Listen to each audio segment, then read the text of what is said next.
And இந்த வெஹிக்கிளை பொறுத்த வரைக்கும் இன்ஜின் ஆப்ஷன்ஸ் அப்படின்னா மேஜராக 2 இன்ஜின் ஆப்ஷன் அப்படிங்கிறது கொடுத்துருந்தாங்க. பெட்ரோலில் ஒன்று, டீசலில் ஒன்றுன்னு.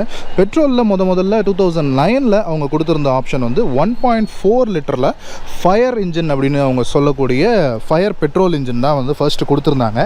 ஸோ அந்த 1.4 லிட்டர் இன்ஜின் வந்து ஒரு 90 PS, அதாவது ஒரு 89 ஹார்ஸ் பவர் ப்ரொடியூஸ் பண்ணக்கூடிய ஒரு இன்ஜினாக இருந்தது. பட் என்ன அப்படின்னா அது ஒரு நேச்சுரலி ஆஸ்பிரேட்டட் இன்ஜினாக இருக்கவும் அண்ட் இந்த வெஹிக்கிளினுடைய பில்ட் குவாலிட்டி அப்படிங்கிறது கொஞ்சம் அதிகம். அண்ட் இந்த வெஹிக்கிளினுடைய வெயிட்டும் கூட கொஞ்சம் ஜாஸ்தி தான். ஒரு 1090 kgs, ஆல்மோஸ்ட் ஒரு 1100 கிலோ இருக்குன்னு வச்சுக்கோங்களேன். ஸோ இந்த பாடி வெயிட்டை இந்த வெஹிக்கிள் டைனமிக்ஸை புல் பண்ணுற அளவுக்கு அந்த 1.4 லிட்டர் இன்ஜினுக்கு அந்த அளவுக்கு சக்தி பத்தலை அப்படின்னு தான் சொல்லணும். ஸோ உண்மையிலேயே ஃபியட் லீனியா இந்தியன் மார்க்கெட்டில் கிக்கின் ஆனதுக்கு முக்கியமான காரணமாக இருந்த இன்ஜின் நம்ம இந்தியானுடைய தேசிய இன்ஜின்னு சொல்கிறோம் இல்லையா, அந்த 1.3 லிட்டர் மல்டிஜெட் இன்ஜின்.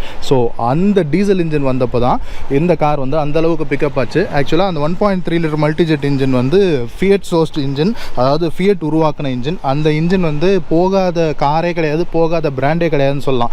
நம்ம பார்க்கக்கூடிய மாருதினுடைய ஸ்விஃப்டாக இருக்கலாம், இல்லை டாட்டானுடைய இண்டிகா விஸ்டாவாக இருக்கலாம், ஃபியட்னுடைய புண்டோ அண்ட் லீனியா அண்ட் அந்த 4 சிலிண்டர் இன்ஜினில் ஒரு சிலிண்டரை சாப் பண்ணி அவங்க வந்து ஷெவ்ரலே வந்து பீட்டில் கூட ஒரு 1000 cc கீழே இருக்கக்கூடிய ஒரு டீசல் இன்ஜினாக 3 சிலிண்டர் இன்ஜினாக கூட இந்த இன்ஜினை அவங்க வந்து உருமாற்றி அந்த காரில் யூஸ் பண்ணாங்க.